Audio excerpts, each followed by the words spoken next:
Estamos enlazados ahora vía Zoom para hablar de uno de los problemas precisamente que tenemos.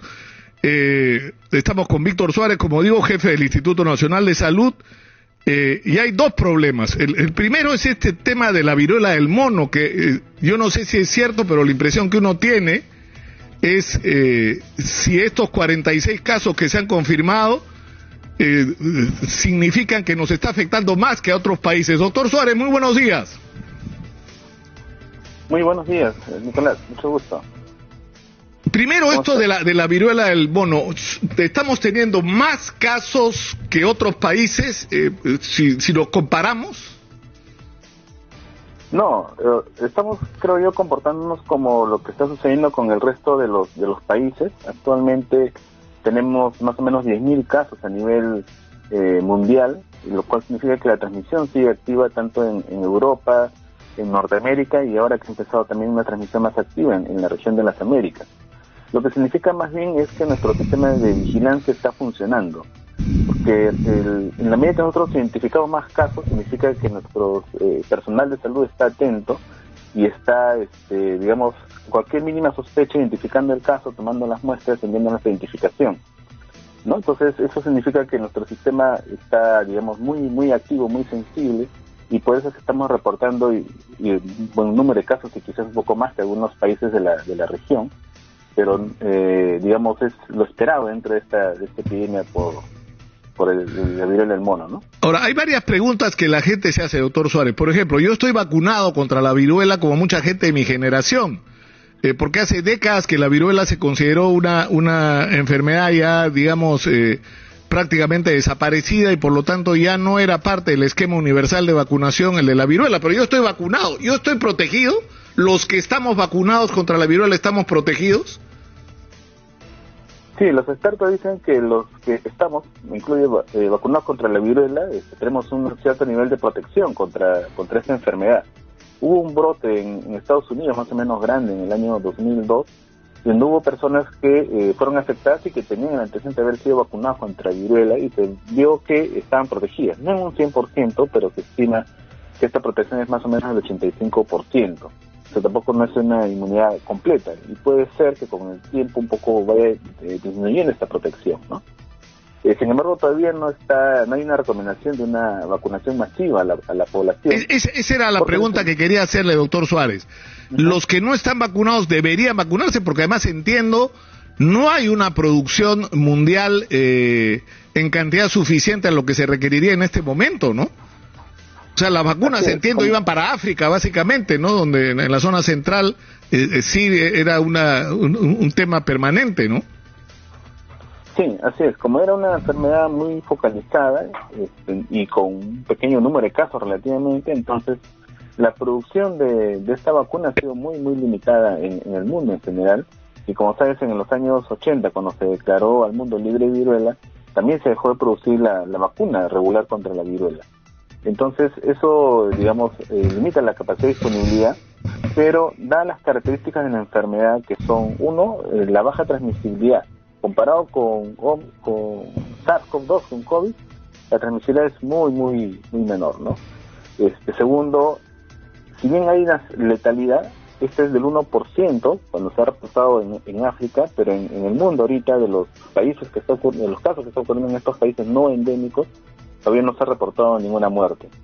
Y es una enfermedad que se puede prevenir con las precauciones debidas, de evitar el contacto con casos. ¿Y cómo se contagia, doctor Suárez? Yo sé que se ha dicho ya, pero vale la pena reiterarlo, ¿no? Sí, claro. El contagio se produce principalmente por el contacto piel a piel, ¿no? Porque recordemos que la lesión básica de esta enfermedad es una vesícula, es decir, como una ampollita que contiene agua, ¿no? Lo que hemos visto a veces como varicela se asemeja un poco, ¿no? a la varicela que conocemos todos. Entonces, cuando estamos en contacto con estas lesiones piel a piel o con las secreciones que se generan en estas, es que se puede producir el contagio, ¿no? Por ejemplo, incluso con la ropa de cama de una paciente enferma, si uno está en contacto, duerme en la misma cama, podría haber un contagio. Podría contagiarse. Es decir, ya en el caso, por ejemplo, el contagio por la vía sexual, más allá digamos, del acto sexual, el contacto físico es lo que puede producir Es decir, el roce de dos cuerpos, ahí te puedes contagiar si la otra persona es portadora, ¿no? Así es. De hecho, la mayoría de los casos que han sido reportados en los países no endémicos, y creemos que lo mismo está sucediendo acá en Perú, es que se está dando por el contacto sexual estrecho, ¿no? Entonces, no es una enfermedad de transmisión sexual propiamente, porque el virus no se ha identificado todavía ni en el semen ni en los líquidos o los fluidos. Claro, y ahí el tema no es que el preservativo es una protección, porque el contacto de piel a piel es lo que te contagia, ¿no? Exactamente, eso es muy importante lo que mencionas, ¿no? El preservativo es muy útil porque nos ayuda a prevenir enfermedades como el VIH. Claro, las ETS que le llaman, las enfermedades de transmisión sexual, ¿no? Pero... Así es, y no hay que dejar de usarlo, pero hay que ser conscientes que no nos protege contra lo que es viruela del mono. Ahora, ¿cuáles son los síntomas? O sea, si queremos saber si una persona tiene síntomas, ¿cuáles son estos? Que uno pueda sospechar que tiene viruela del mono. Sí, primero empieza con un poco de fiebre y malestar general, aunque no todos los casos tienen fiebre, ¿no? Más o menos 3/4 partes de los casos que han sido descritos tienen fiebre, pero es posible no tener. Y luego de eso ya aparecen las lesiones, que inicialmente son pápulas, o sea, como pequeñas lesiones elevadas en la piel rojas, y luego de eso se convierten en vesículas, las ampollitas con contenido. Claro, si uno tiene alta temperatura y empiezan a salir en la piel ampollitas, mejor es exagerar, ¿no es cierto, doctor Suárez? Sí, ir al médico, ir al hospital, ir a la posta médica, no más que al hospital, porque la gente va al hospital desde a la emergencia porque se torció un pie o porque tiene derrame cerebral. Es una desgracia que todavía arrastramos de nuestro sistema de salud. Pero, digamos, ir a buscar ayuda médica para descartar la posibilidad de que sea viruela. O sea, temperatura alta y ampollitas en la piel. Cuidado que puede ser viruela del mono, ¿no? Así es. Y si no tiene fiebre, pero tiene estas lesiones, igual puede buscar atención para hacer diagnóstico, ¿no? Clarísimo, doctor Suárez, clarísimo, como siempre. El otro tema, este debate que se ha armado entre que el ministro de Salud dice que no hay que usar, hay que ponerse mascarilla en todos los espacios, que va a haber restricciones, y sale el presidente del Consejo de Ministros y voceros del gabinete diciendo que no, y poniendo el acento, a mí me parece correctamente más bien en el tema de la vacunación, pero estamos... Es decir, hay que ponernos las pilas con lo de la vacunación, porque además, el otro día leí en una de estas revistas médicas que el riesgo de que aparezca, aparte de estas variantes que pueden resultar inofensivas, entre comillas, en comparación con las anteriores, puede aparecer alguna más agresiva, o sea, que produzca índices no solo de hospitalización, sino de muerte mayores, o sea que... ¿Y cuál es la barrera? La vacuna, ¿no es cierto? No, eso es lo más importante que tenemos a la mano hoy. Sí, definitivamente la vacuna es nuestra mejor respuesta ahorita frente a la pandemia. Este virus ha demostrado una enorme capacidad de mutación y cada cierto tiempo empiezan a aparecer nuevos variantes, nuevos linajes descendientes, ¿no? De hecho, habrán escuchado ya que ahorita está bajo vigilancia, bajo observación, un nuevo linaje descendiente, la BA2.75, ¿no? Que está originado en la India y que está causando un aumento de casos en esta región. Y hace poco nada más estamos todavía con la BA4 y BA5 que se ha introducido en el país y que es la relacionada con esta cuarta ola que tenemos. Entonces la vacunación es importante. Ahora que hemos estado con afluencia relativamente baja los vacunatorios, pero ahora que han aumentado los casos, la afluencia ha aumentado sustancialmente y de hecho la cuarta dosis que estaba baja ha aumentado en estas semanas en cuanto a la demanda. Y entonces es un poco reactivo, ¿no? a la situación epidemiológica. Y en realidad deberíamos estar siempre preocupados por completar nuestros esquemas de vacunación. Y no olvidemos también que si bien estar vacunado nos protege contra la enfermedad severa, y de repente algunos piensan que porque ya me dio el COVID antes, ya no me va a dar. Claro. Recordemos dos cosas. Uno, que sí nos puede volver a dar COVID, especialmente con esta BA5 que está circulando en el país.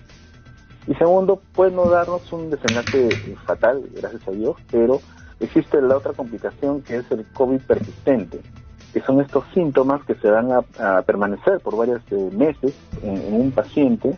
Se dice que hasta en un 10% de las personas que hacen COVID pueden desarrollar este COVID persistente, que es dolor de cabeza, malestar general, sensación de cansancio, de fatiga mental, que no pueden hacer las cosas, dolores musculares, calambres.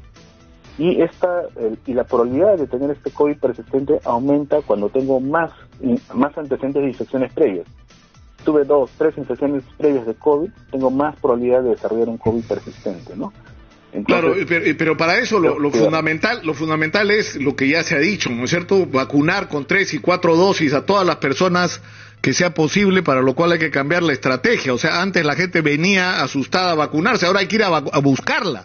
O sea, tiene que cambiar el eje de las campañas de vacunación. Ahora, acá se convierte en un tema decisivo el de las pruebas, ¿no? Porque, por ejemplo, en los colegios se presenta un caso en un salón y suspenden las clases en todo el colegio. Eso no es necesario, ¿no es cierto? Lo que hay que hacer es protocolos de control de la infección. Es decir, si en un salón hay un caso, hay que actuar sobre el salón, hacerle pruebas a las personas que han estado más cercanas a aislarla. Es decir, ustedes están dando recomendaciones también en ese sentido, ¿no? Así es, en los colegios hay que tomar esos cuidados. Obviamente nadie quiere volver a cerrar los colegios, porque la importancia de la educación creo que está de más decirlo. Entonces hay que tomar todos los cuidados necesarios. Uno es, como bien dices, si encontramos un caso en el salón, podemos cerrar el salón, pero hay que hacer seguimiento también a los contactos, porque a veces el niño que está enfermo puede tener hermanos en otros salones que podrían también estar transmitiendo la enfermedad. Entonces, de repente a toda la familia que es parte del caso índice también aislarlo. Segundo, necesitamos verificar el uso de las mascarillas en los colegios, ¿no? La mascarilla es la medida más eficaz, luego las vacunas es la medida más eficaz. No, en realidad es la única medida eficaz para proteger la transmisión, porque la vacuna no me previene transmisión, ¿no? Y eso está científicamente demostrado. Y tercero, mejorar la ventilación. A veces eso es difícil por la infraestructura. Claro, por la crisis de infraestructura que tenemos. Pero ver en lo posible de desarrollar la mayor cantidad de actividades posibles al aire libre, ver si es posible hacer pequeñas modificaciones a las ventanas que aumenten la apertura de estas ventanas, ¿no? A veces hay ventanas que se abren solo parcialmente y con una modificación de la forma de abrir. Va a permitir una ventilación mayor, y si hace frío por estos días, abrigarse. Es mejor pasar la incomodidad de estar abrigado todo el día a contagiarse, ¿no? Doctor Suárez, ha sido usted muy gentil como siempre y muy claro, que es lo que nos hace falta, hablarle a la gente en lenguaje simple, claro, directo, para que todos entendamos de qué se trata y sobre todo de qué es lo que cada uno puede hacer para enfrentar esta complicada situación que nos ha tocado vivir. Muchas gracias al doctor Víctor Suárez, jefe del Instituto Nacional de Salud, por estar con nosotros.